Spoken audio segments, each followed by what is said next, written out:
7 de setembro e a carta à nação escrita pelo presidente Bolsonaro. Vamos discutir um pouquinho sobre isto?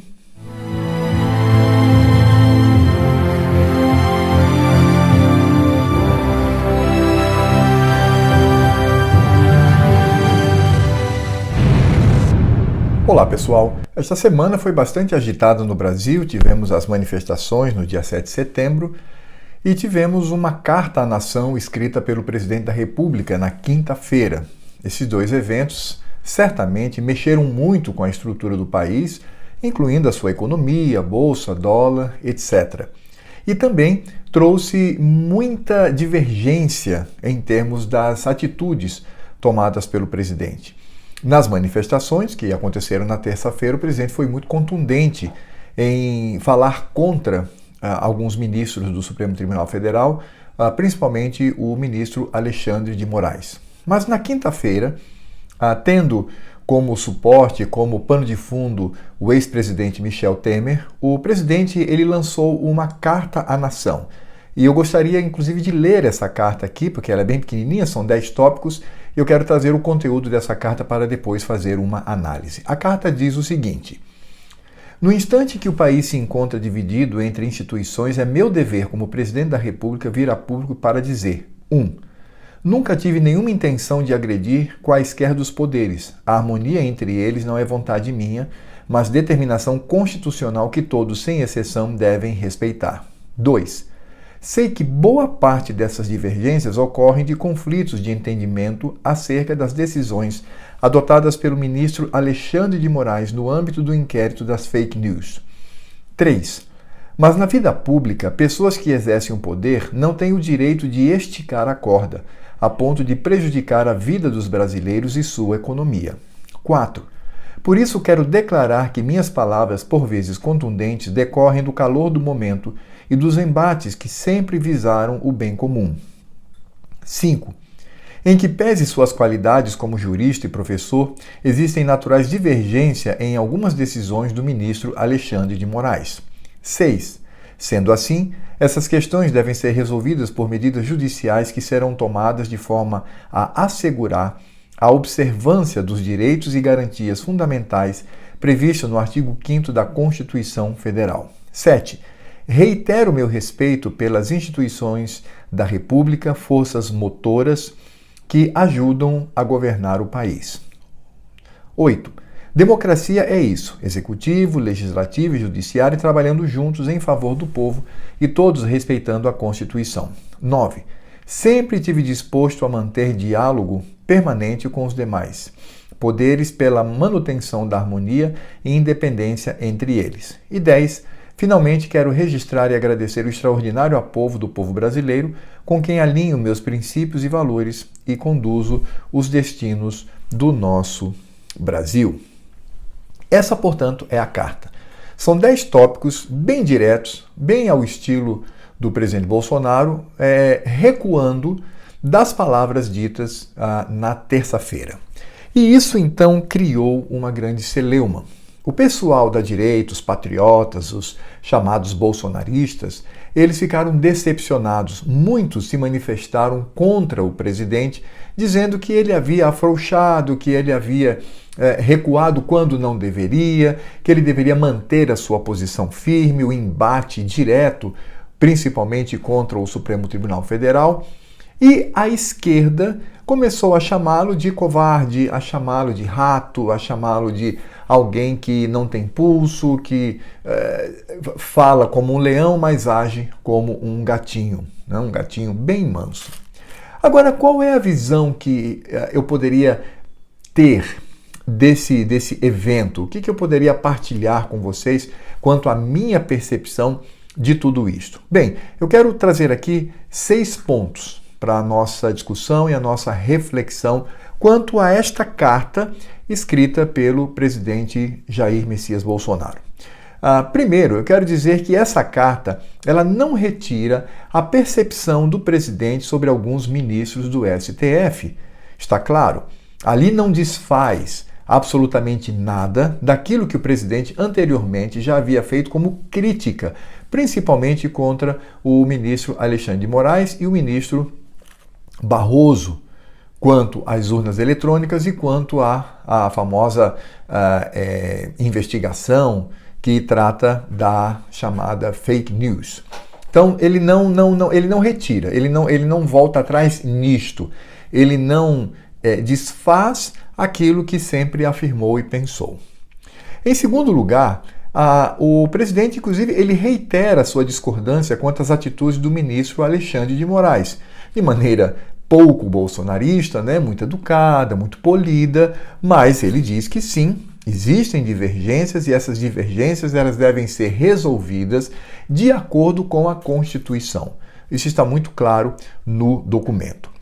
Em terceiro lugar, o presidente ele reafirma o compromisso com a Constituição Federal, e isso para desespero da esquerda. Porque para a esquerda ele é fascista, ele é autoritário, ele vai dar o golpe, etc, etc, etc. E de repente, no momento mais quente, mais acalorado do debate, o presidente volta e diz que se submete à Constituição. Inclusive, ele mesmo diz, pode até discordar, ele deixa isso nas entrelinhas, mas ele vai concordar com a Constituição Federal. Em quarto lugar, veja que ali o texto contido nessa carta não reflete de fato o que o presidente gostaria que fosse. Está muito claro. O presidente ali, ele traz um texto que não traduz o que ele tem no coração. O que ele tem no coração foi o que foi dito na terça-feira. Aquilo sim, veio de dentro, veio das vísceras, veio do coração. Mas essa carta não.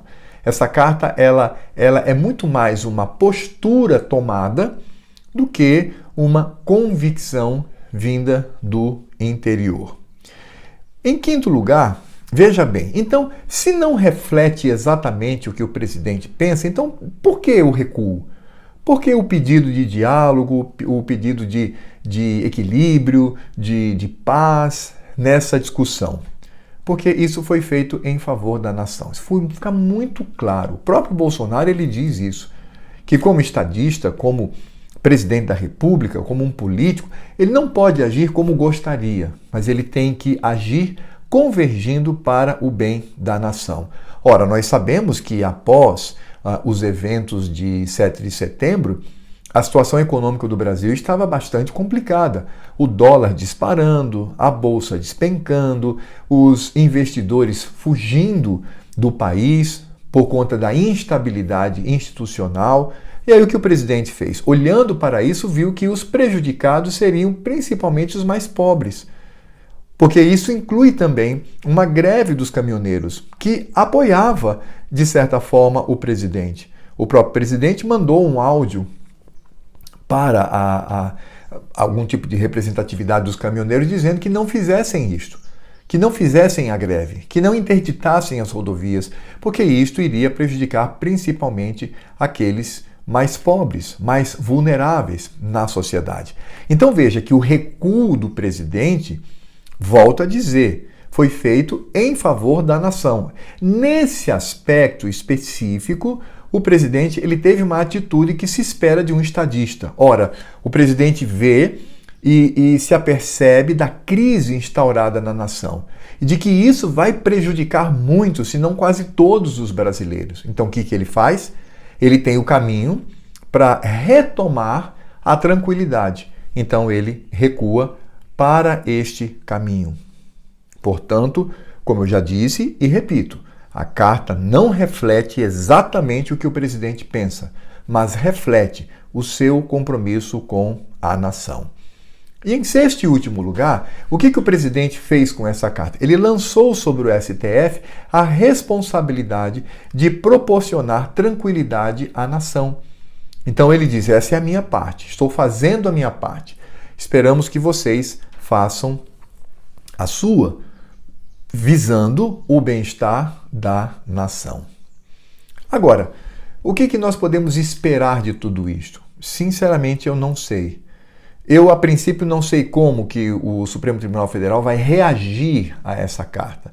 Se eles vão continuar com as suas atitudes ou se eles vão recuar e pensar um pouco no bem-estar, na saúde da pátria, na saúde da nação. Eu também não sei se o presidente Bolsonaro vai preservar esse discurso por muito tempo. Eu não sei, nós não sabemos.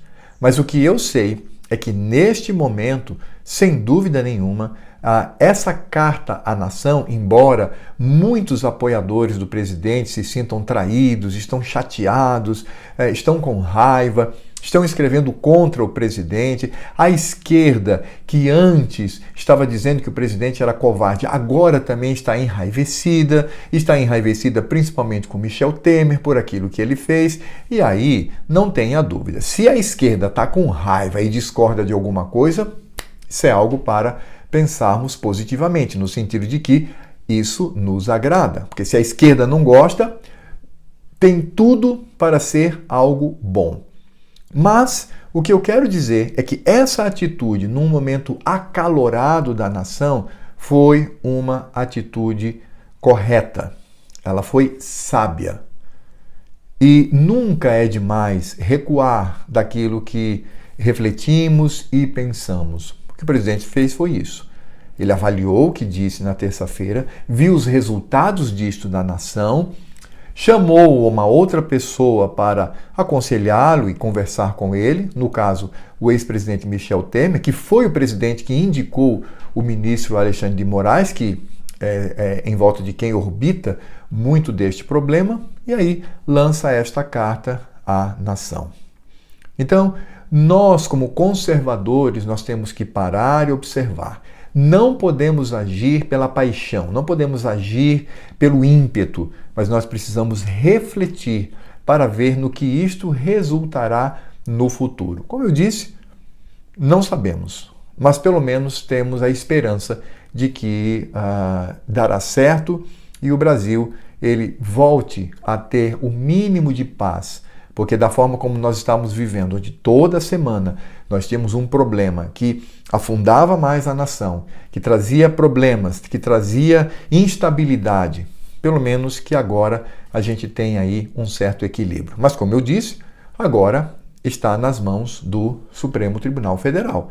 Ele é quem vai decidir se também recua ou se dá seguimento às suas práticas, e aí vai ficar mais evidente que os ministros do Supremo Tribunal Federal não estão muito interessados no bem-estar da nação. Estão interessados apenas em fazer aquilo que eles entendem ser o correto.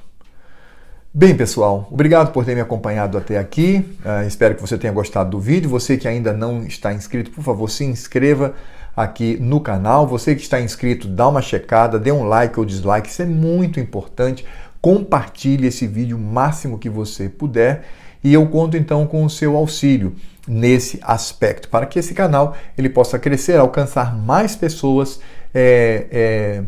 que apreciem esse tipo de conteúdo. E faça comentários aqui, comente o que você acha. Você concorda com essa percepção que eu trago? Você discorda de algum ponto? Escreva aqui. Vamos manifestar democraticamente o nosso pensamento aqui neste canal. E até a próxima.